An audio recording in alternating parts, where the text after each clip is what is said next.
बिस्मिल्लाहिर्रहमानिर्रहीम। अस्सलाम वालेकुम डियर स्टूडेंट्स। जैसे कि आप लोग जानते हैं कि केपीएससी लेक्चर और असेस टेस्ट होने वाले हैं, जिसके लिए बाकी तैयारी के साथ साथ आप लोगों को पास्ट पेपर की स्टडी करनी भी ज़रूरी है। और वो इसलिए कि इससे आप लोगों को 3 चीज़ों में फ़ायदा मिलेगा। पहला फ़ायदा, आप लोग मेंटली तौर पे तैयार हो जाओगे कि टेस्ट कैसे आता है। दूसरा फ़ायदा, अगर कुछ एमसीक्यूज़ रिपीट हो जाएं जैसा कि 2017 और 2018 में हुआ था, तो वही एमसीक्यूज़ आप लोग इजीली कर पाओगे। तीसरा फ़ायदा, आप लोग बहुत कम वक्त में पूरे कोर्स को रिवाइज कर लोगे। तो इस सिलसिले में हमने ऑलरेडी 10 वीडियोस अपलोड की है और बाकी वीडियोस भी अपलोड की है। कुछ एमसीक्यूज़ हमने सॉल्व की है जो पास्ट पेपर से रिलेटेड थे। पास्ट पेपर के एमसीक्यूज़ नहीं है, लेकिन वो पास्ट पेपर से रिलेटेड थे, तो हमने वो भी सॉल्व किए हैं। तो वो एमसीक्यूज़ कौन से थे जो पास्ट पेपर में आए थे, वो जानने के लिए मेरे साथ जुड़े रहिए। मैं हूं डॉक्टर हसीन अहमद और आप लोग देख रहे हैं chemistry with doctor Yousafzai YouTube channel. तो अगर हम क्वेश्चन नंबर 41 की बात कर ले तो इसका स्टेटमेंट कुछ यूं है: carbonyl compounds react with phenyl hydrazine to form phenyl hydrazone. The reaction is favoured by. तो यहाँ पे पूछ रहे हैं कि अगर कार्बोनिल कंपाउंड को रिएक्ट कर ले फिनाइल हाइड्रोजीन के साथ, तो ये क्या देता है, हमें फिनाइल हाइड्रोजोन देता है। तो ये रिएक्शन किस कंडीशन में फेवरेबल है? अगर हम बेस ऐड कर ले, या एसिड ऐड कर ले, या पोटाशियम परमैंगनेट ऐड कर ले, या नॉन ऑफ दिस, इनमें से कोई भी नहीं। तो यहाँ पे हम तब वो चाहे सेलेक्ट कर सकते हैं अगर हमें रिएक्शन का पता हो कि वो रिएक्शन कौन सा है। तो चलो वो रिएक्शन देख लेते हैं कि वो रिएक्शन है किस तरह का, तो तब जाके हम इजीली इनमें से कोई भी ऑप्शन सेलेक्ट कर सकते हैं। तो यहाँ पे क्या पूछ रहे हैं, कार्बोनिल कंपाउंड को रिएक्ट करना है। कार्बोनिल कंपाउंड ये हो गया। जब हम इसमें एसिड ऐड करते हैं तो यहाँ पे प्रोटोनेशन हो जाती है, और यहाँ पे ये देख ले, ये आपके पास प्रोटोनेट हो गया। कार्बोनिल ऑक्सीजन क्या हो गया, प्रोटोनेट हो गया। तो अब जाके यहाँ पे कोई भी न्यूक्लियोफाइल इजीली क्या कर सकता है, अटैक कर सकता है। तो यहाँ पे आपके पास क्या है, फिनाइल हाइड्रोजीन। तो ये फिनाइल हाइड्रोजीन इस कार्बोनिलिक कार्बन पे क्या कर रहा है, अटैक कर रहा है। तो ये बॉन्ड इस ऑक्सीजन की तरफ ब्रेक हो जाता है, और with the removal of water molecule या डिहाइड्रेशन रिएक्शन, यहाँ पे आपके पास क्या बनता है, हाइड्रोजोन बनता है। तो अगर हम यहाँ पे देख ले तो ये कौन सा कंडीशन है, एसिडिक कंडीशन। तो आप लोगों ने कौन सा सेलेक्ट करना है, option B, by adding acid. तो ये रिएक्शन हमारे पास फेवरेबल होता है। Question number 42, amino acid are identified in paper chromatography. तो यहाँ पे अमीनो एसिड की बात हो रही है। तो पूछ रहे हैं कि पेपर क्रोमेटोग्राफी में हम अमीनो एसिड को किससे आइडेंटिफाई करते हैं। तो यहाँ पे 4 डिफरेंट ऑप्शंस दिए हुए हैं। पहला ऑप्शन है फेलिंग सोल्यूशन टेस्ट। तो आप लोगों को पता होगा कि फेलिंग सोल्यूशन टेस्ट और फेलिंग टेस्ट ये यूज होता है for the distinguish between aldehyde and ketone. मतलब कि हम एल्डिहाइड और कीटोन के बीच में जो फर्क है वो आइडेंटिफाई करने के लिए ये टेस्ट यूज करते हैं कि आए ये हमारे पास एल्डिहाइड है या कीटोन है। इसी तरह टॉलिन टेस्ट जो है ये भी सेम उसके लिए यूज होता है, एल्डिहाइड और कीटोन के लिए यूज होता है for the distinguish of aldehyde and ketone. Next है हमारे पास iodoform test. Iodoform test carbonylic compound के लिए यूज होता है कि आया कार्बोनिल कंपाउंड के नेक्स्ट जो आपके पास ये हो क्या हो गया, ये कार्बोनिल कार्बन। तो अगर यहाँ पे ये कार्बोनिल कार्बन हो गया तो ये हम इसके लिए यूज करते हैं कि नेक्स्ट इसका जो कार्बन है आए यहाँ पे उसके साथ कोई हाइड्रोजन मौजूद है या नहीं है। तो अगर यहाँ पे कोई हाइड्रोजन मौजूद नहीं होगा तो इट मीन्स के यहाँ पे ये टेस्ट पेयर पॉसिबल नहीं है। तो ये हम इसकी आइडेंटिफिकेशन के लिए यूज करते हैं कि कार्बोनिल कंपाउंड जो है आपके पास उसके नेक्स्ट पे आपके पास CH3 ग्रुप मौजूद है या नहीं है। अगर CH3 ग्रुप मौजूद नहीं होगा तो इट मीन्स के ये फिर टेस्ट नेगेटिव रिजल्ट देगा, और अगर CH3 है तो ये पॉजिटिव रिजल्ट शो करेगा। नेक्स्ट है हमारे पास नॉन हाइड्रोजन टेस्ट। ये आप लोगों को पता है कि एनहाइड्रेंस किसके लिए यूज होता है? For the rejection of amino acid in paper chromatography. तो हमारा करेक्ट ऑप्शन कौन सा है? Option D. तो हम लोगों ने उसी को ही सेलेक्ट करना है। Question number 43, which of the following is basic amino acid? तो यहाँ पे अमीनो एसिड के हवाले से पूछ रहे हैं कि इन चार में से हमारे पास कौन सा अमीनो एसिड है जो बेसिक इन नेचर है। तो चलो अगर हम जनरली बात कर ले तो हमारे पास total number of amino acid कितने हैं? 20। इन 20 अमीनो एसिड में 3 अमीनो एसिड किसका है? Basic amino acid. और 2 किसके हैं? Acidic amino acid.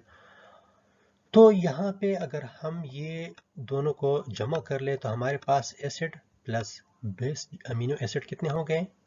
5। तो अगर 20 में से अगर हम 5 माइनस कर ले तो हमारे पास न्यूट्रल कितने बन गए? न्यूट्रल बन गए 15। तो इट मीन्स कि हमारे पास 15 न्यूट्रल अमीनो एसिड है, 3 बेसिक अमीनो एसिड है और 2 हमारे पास एसिडिक अमीनो एसिड है। तो क्वेश्चन किसी तरह भी पूछा जा सकता है कि हमारे पास amino acid basic amino acid कितने हैं। तो आप लोगों ने ऑप्शन में से यही सिलेक्ट करना है कि 3 अमीनो एसिड है। फिर अगर पूछ ले कि हमारे पास एसिडिक अमीनो एसिड कितने हैं तो आप लोगों ने ऑप्शन में से 2 को सिलेक्ट करना है। फिर अगर पूछ ले कि हमारे पास न्यूट्रल अमीनो एसिड कितने हैं तो आप लोगों ने 15 सेलेक्ट करना है। तो यहाँ पे क्वेश्चन बेसिक अमीनो एसिड से रिलेटेड है। तो हमारे पास 3 बेसिक अमीनो एसिड है और वो कौन कौन से? Arginine, lysine and histidine. तो यहाँ पे आप लोगों ने इन तीनों में से देखना है कि आया आर्जिनिन दिया हुआ है कि नहीं दिया हुआ, लाइसिन दिया हुआ है कि नहीं दिया हुआ, या हिस्टिडीन दिया हुआ है कि नहीं दिया। तो अगर हम यहाँ पे इन 4 ऑप्शंस में देख ले तो यहाँ पे ये वाला ऑप्शन जो है लाइसिन, तो ये हमारे पास क्या है? ये बेसिक अमीनो एसिड है। तो क्वेश्चन इससे हट के भी आ सकता है, मींस कि अगर लाइसिन की जगह यहाँ पे आर्जिनिन दे दे तो आप लोगों ने आर्जिनिन को सिलेक्ट करना है, या अगर आर्जिनिन और लाइसिन न दिया हो और हिस्टिडीन दिया हो तो आप लोगों ने हिस्टिडीन को सेलेक्ट करना है। तो क्वेश्चन इसी तरह भी पूछा जा सकता है। या अगर यहाँ पे बेसिक की जगह एसिडिक का वर्ड यूज कर ले कि which of the following is acidic amino acid, तो आप लोगों को पता है कि एसिडिक अमीनो एसिड हमारे पास 2 है और वो कौन कौन से है? Aspartic acid and glutamic acid. तो अगर यहाँ पे फिर एसिडिक अमीनो एसिड का पूछ ले और इन दोनों ऑप्शंस में 4 ऑप्शंस में से एस्पार्टिक एसिड का पूछा हुआ या ग्लूटामिक एसिड का पूछा हुआ तो आप लोगों ने उनमें से सेलेक्ट करना है। सही हो गया। तो यहाँ पे तो सिर्फ बेसिक अमीनो एसिड का पूछ रहे हैं तो हाँ, इसलिए हम लाइसिन को ही सेलेक्ट करें। Question number 44, the reaction between fat and NaOH is called.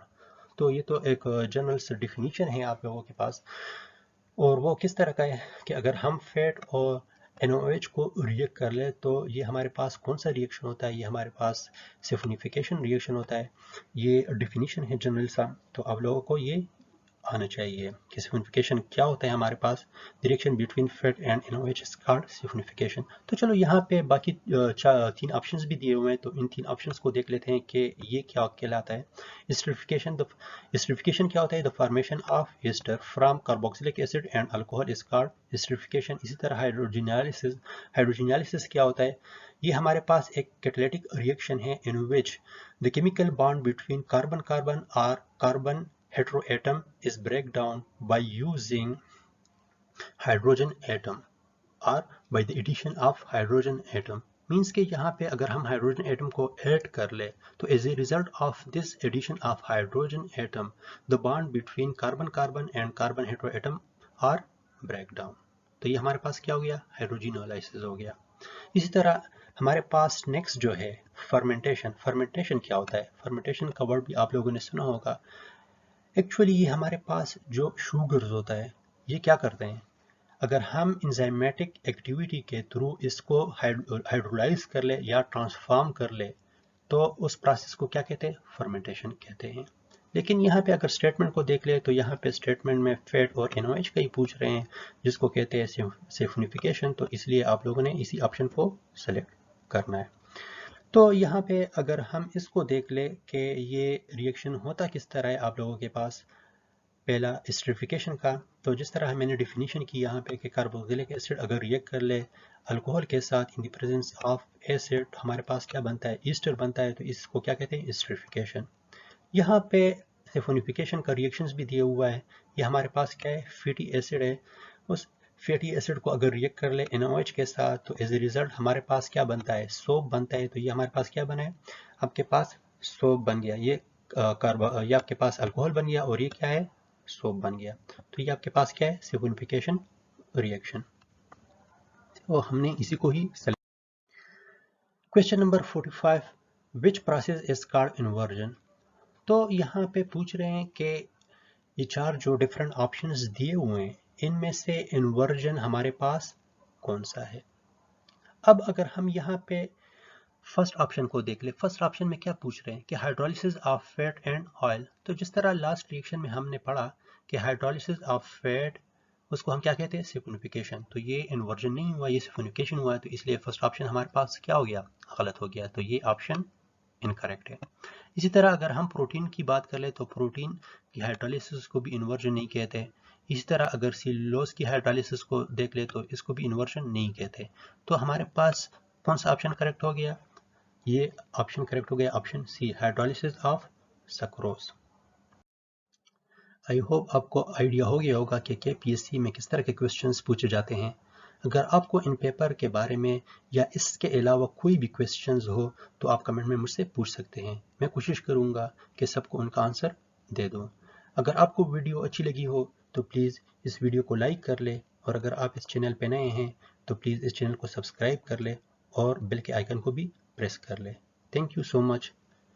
The अल्लाह पामान।